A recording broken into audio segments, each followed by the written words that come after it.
কাঁচা আলু আর সুজি দিয়ে যে এত সুন্দর একটা রেসিপি হয়, আপনারা না দেখলে বুঝতে পারবেন না। তো নমস্কার বন্ধুরা, মনীষা রান্নাঘরে সবাইকে স্বাগত। প্রতিদিনের মতো আবারও নিয়ে চলে এলাম দারুণ একটা নাস্তার রেসিপি, যেটা কিন্তু বাচ্চা বড় সবার খুব ভালো লাগবে। তো বন্ধুরা, ওপরে মচমচে ভেতরে নরম দুর্দান্ত স্বাদের একটা নাস্তা। তাহলে বন্ধুরা আপনারা দেখা শুরু করুন।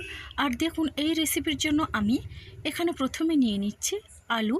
তো একটা কাঁচা আলু আমি নিয়েছি, আর আলুটার খোসা তুলে আমি জলে ভিজিয়ে রেখেছিলাম। আর এইরকম বড় সাইজের একটা আলু নিয়েছি। আর এখন এখানে নিয়েছি সুজি। তো 1 কাপ পরিমাণে আমি সুজিটা নিয়েছি। তো বন্ধুরা, প্রথমে আমি আলুটাকে গ্রেট করে নিচ্ছি। এই রকম ছোটো ছিদ্রওয়ালা গ্রেটারটা নিয়েছি, এতে করে কিন্তু আলুটা মিহি করে একেবারে গ্রেড হয়। আর এটা যখন সুজির সঙ্গে আলুটা দেওয়া হবে তখন কিন্তু খুব সুন্দর হবে এই রেসিপিটি। তো বন্ধুরা, আমি কাঁচা আলুটা গ্রেড করে নিচ্ছি। আপনারা চাইলে সেদ্ধ আলু দিয়ে একই রকমভাবে আলুটাও গ্রেড করে নিতে পারেন। তো বন্ধুরা দেখুন, আলুটা গ্রেট করা হয়ে গেছে, আর এখন আমি জল দিয়েছি। তো দেখুন বন্ধুরা, আলুর দানাগুলো দেখুন খুবই মিহি করে গ্রেট করা হয়েছে। আর এইরকম গ্রেট করলে কিন্তু খুবই ভালো লাগে। তো আমি জল পাল্টে পাল্টে 3-4 বার করে ধুয়ে নিয়েছি। আর দেখুন একেবারে ঝরঝরে শুকনো শুকনো গ্রেট করা আলু। তো বন্ধুরা, এরপরে দেখুন আমি একটা বাটির মধ্যে সুজিটা দিয়ে দিলাম। আর ওই বাটিতে করে একই পরিমাণে আমি জলটা নিয়েছি, আর জলটাও দিয়ে দিচ্ছি। তো বন্ধুরা, এখন সুজিটা জলের সঙ্গে ভালো করে আমি মিশিয়ে নেব। আর এখন সুজিটা আমি রেস্টে রেখে দেব 5 মিনিটের জন্যে। তাতে করে কিন্তু সুজিটা অনেকটা ফোলা হবে আর ভীষণই নরম হবে। তার জন্য নাস্তাটা খুবই ভালো হবে। তো বন্ধুরা, এদিকে গ্যাসে কড়াই বসিয়ে দিয়ে দিচ্ছি তেল। আর তেলটা আমি গরম করে নেব। তেলটা গরম হয়ে গেলে দিয়ে দিচ্ছি জিরে ফোড়ন। তো বন্ধুরা, জিরে ফোড়ন দিয়ে এখন ফোড়নটা একটু হালকা ভাজা হয়ে আসলে সুন্দর একটা গন্ধ বেরোবে, তখন আমি দিয়ে দিচ্ছি গ্রেট করে রাখা আলু। এখানে আমি জিরে ফোড়ন দিয়েছি, আপনারা চাইলে জোয়ানও দিতে পারেন। তো বন্ধুরা দেখুন, এখন আলুটা দিয়ে ভালো করে আমি জিরের সঙ্গে মিশিয়ে নিচ্ছি। আর এই আলুটা আমি 3-4 মিনিট ধরে ভেজে নেব, এটা বেশি ভাজার দরকার নেই। তো বন্ধুরা দেখুন, খুবই সুন্দর একটা রেসিপি, দুর্দান্ত লাগে। আর এটা বানাতে খুব একটা বেশি সময় লাগে না। তো বন্ধুরা, এখন আমি এই আলুর মধ্যে দিয়ে দিলাম লবণ আর হলুদ গুঁড়ো, দিয়ে দিচ্ছি 1/2 চামচ পরিমাণে চিলি ফ্লেক্স, দিয়ে দিচ্ছি এখানে চাট মশলা, আর দিয়ে দিচ্ছি এখানে গরম মশলা গুঁড়ো, জিরের গুঁড়ো, আর দিয়ে দিচ্ছি ধনে গুঁড়ো। তো বন্ধুরা, এখানে আপনারা চাইলে কাঁচা লঙ্কাও দিতে পারেন। তো আমি এখানে চিলি ফ্লেক্সটা দিয়েছি, কাঁচা লঙ্কা দিইনি। আর এটা কিন্তু সম্পূর্ণ নিরামিষ। তো আমার নিরামিষ বন্ধুরা কিন্তু যারা নিরামিষ খেতে পছন্দ করেন, অবশ্যই এই নাস্তার রেসিপিটা একবার হলেও ট্রাই করতে পারেন। দেখবেন দুর্দান্ত লাগবে যে কোনো নিরামিষ দিনে এই নাস্তাটি। তো বন্ধুরা দেখুন, এখন সুজিটাকে দেখুন, সুজিটা আমি 5 মিনিটের জন্য রেস্টে রেখে দিয়েছিলাম। আর তার মধ্যে কিন্তু সুজিটা অনেকটা ফুলকো হয়েছে আর অনেক নরম হয়েছে। তো এখন ওই আলুটার মধ্যে আমি সুজিটা দিয়ে দেব। তো বন্ধুরা দেখুন, সুজিটা আমি দিয়ে দিলাম, আর সুজিটা দিয়ে ভালো করে আলুর সঙ্গে মিশিয়ে নিচ্ছি। তো বন্ধুরা দেখুন, সুজি আলু কিন্তু খুব সুন্দরভাবে মিশিয়ে নিতে হবে, এতে করে সুজিটাও বেশ ভালোভাবে আলুর সঙ্গে মিশে যাবে। আর এখন আমি দিয়ে দিচ্ছি স্বাদ অনুসারে লবণ। তো বন্ধুরা, আমি আলুর সঙ্গে অল্প পরিমাণে লবণ দিয়েছিলাম, আর সুজিটা দেওয়ার জন্যে আরও এখন স্বাদ অনুসারে লবণটা দিয়ে দিলাম।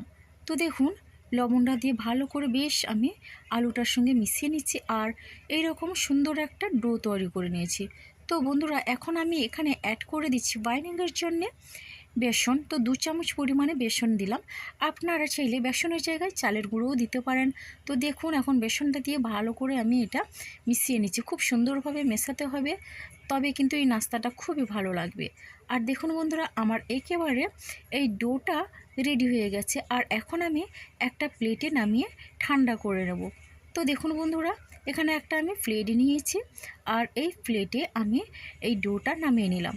খুবই সুন্দর হয়েছে, আর ডোটা বেশ শক্ত টাইপের একটু হয়েছে। এই রকমটাই কিন্তু দরকার এই রেসিপির জন্যে। তাহলে দেখুন বন্ধুরা, এখন আমি এটা এইভাবে করে একটু মিলিয়ে দিচ্ছি, এতে করে কিন্তু তাড়াতাড়ি ঠান্ডা হবে। এরপরে আমি এখন হাত দিয়ে ভালো করে ডোটাকে এইভাবে চেপে চেপে একটু মাখিয়ে নিচ্ছি। এতে করে কিন্তু এটা ভীষণই সফট হবে, খেতেও খুব ভালো লাগবে। আর এই নাস্তাটা যখন তৈরি করা হবে খুবই সুন্দরভাবে তৈরি হবে। তো দেখুন বন্ধুরা, এইভাবে করে এটা আমরা যেমন রুটি বানাই, তো আটার ডোটাকে যেভাবে আমরা এইভাবে একটু চাপ দিয়ে ভালো করে মেখে নিই, ওইভাবেই করে মেখে নিলাম। আর এদিকে দেখুন, এখানে আমি একটা ট্রে নিয়েছি, আর এখন আমি তেল দিয়ে দিলাম। তেলটা দিয়ে ভালো করে সারা ট্রের মধ্যে আমি এইভাবে মাখিয়ে নিলাম।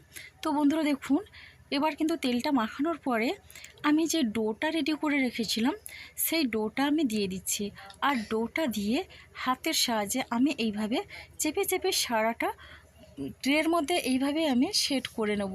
তো বন্ধুরা দেখুন, আপনারা চাইলে এই কাজটা খুন্তি বা স্প্যাচুলা দিয়ে করে নিতে পারেন, তবে আমার মনে হয় হাত দিয়ে এটা সেট করলে কিন্তু খুবই ভালো হয়। তো দেখুন বন্ধুরা, খুব সুন্দরভাবে আমি এটা সেট করে নিয়েছি। আর এখন দেখুন, এখানে আমি একটা ঢাকনা নিয়েছি। তো একটা বোতলের ঢাকনা আমি নিয়েছি।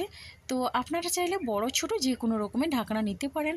আর ঢাকনা দিয়ে আমি এইভাবে এগুলো পিস করে কেটে নিচ্ছি। তো বন্ধুরা দেখুন, আমরা যে কাজু বাদাম খাই না, ওই রকম শেপ করে আমি এটা বানিয়ে নিচ্ছি। আর আমি চারিদিকে হাত দিয়ে একটু সুন্দর করে তৈরি করে নিচ্ছি। তো বন্ধুরা, আপনারাও একবার হলে ওটা চেষ্টা করবেন, দেখবেন ভীষণ সুন্দর লাগবে। তো বন্ধুরা, আবারও একই রকমভাবে আমি বেশ কয়েকটা আপনাদের বানিয়ে দেখিয়ে দিচ্ছি। তো নাস্তা খেতে চাইলে এই রেসিপিটা একবার হলেও ট্রাই করুন। খুবই দুর্দান্ত স্বাদের একটা রেসিপি।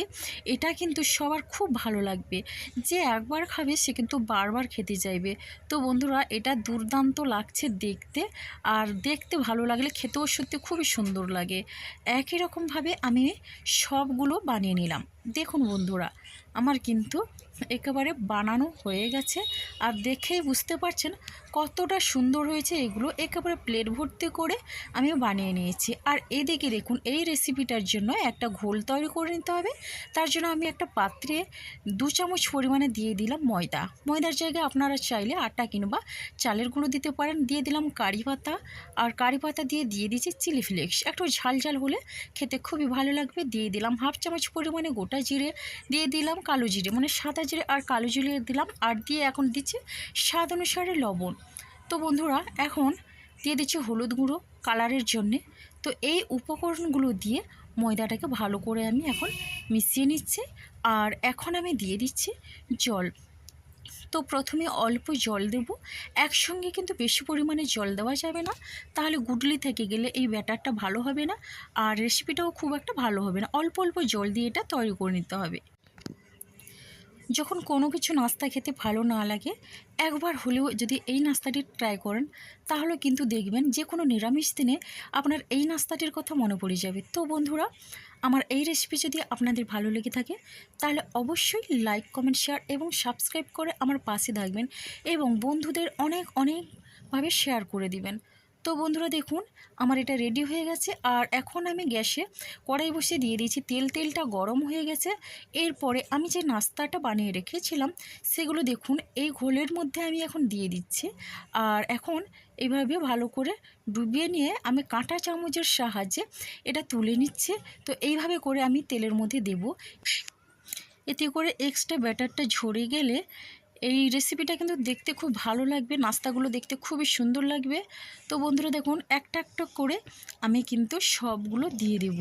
তো বন্ধুরা দেখুন, এটা আমি বেশি ডুবো তেলে ভাজবো না, অল্প তেলেই আমি খুব সুন্দরভাবে এটা ভেজে নেব। তো দেখেই বুঝতে পারছেন এক সাইড হয়ে গেছে, আর এখন আমি উল্টে নিচ্ছি। তো বন্ধুরা, এই রেসিপিটি কিন্তু খুবই সুন্দর লাগে, উপর থেকে কিন্তু মচমুচে আর ভেতরে নরম। দুর্দান্ত স্বাদের একটা রেসিপি। এটা সন্ধ্যের সময় চায়ের সঙ্গে আপনারা খেতে পারেন। আর দেখুন বন্ধুরা, এইভাবে লাল লাল করে ভেজে নিয়েছি। তো এইভাবে ভেজে নিলে কিন্তু খুবই সুন্দর লাগবে আর ভীষণই মজমুজি হবে। তো বন্ধুরা, এটা কিন্তু লো ফ্লেম থেকে মিডিয়াম ফ্লেমে রেখে আমি ভেজে নিয়েছি। তো লো টু মিডিয়াম ফ্লেমে ভেজে নিতে হবে। তো এখন আমি তেলটা ঝরিয়ে তুলে নিচ্ছি। আর দেখুন, দেখেই মনে হচ্ছে যেন বড় বড় কাজু বাদাম। তো যাই হোক, দেখুন সবগুলো আমার ভাজা হয়ে গেছে। আর এখন আমি এই প্লেটে নিয়ে নিয়েছি। দেখতে কিন্তু অসম্ভব সুন্দর হয়েছে। একবার হলেও আপনারা ট্রাই করবেন। আর কেমন হলো এই রেসিপিটা অবশ্যই একটা মিষ্টি কমেন্ট করবেন। তো বন্ধুরা, এটা কিন্তু ভীষণই সুন্দর একটা মজমজে হয়েছে। তো আজকের রেসিপিটি আমার এই পর্যন্ত। আগামীকাল আসবো আবারও একটা নতুন রেসিপি নিয়ে। তো বন্ধুরা, আপনারা সবাই সুস্থ থাকুন, ভালো থাকুন। অনেক অনেক ধন্যবাদ আর অনেক অনেক ভালোবাসা রইল আমার সোনা বন্ধুদের জন্যে।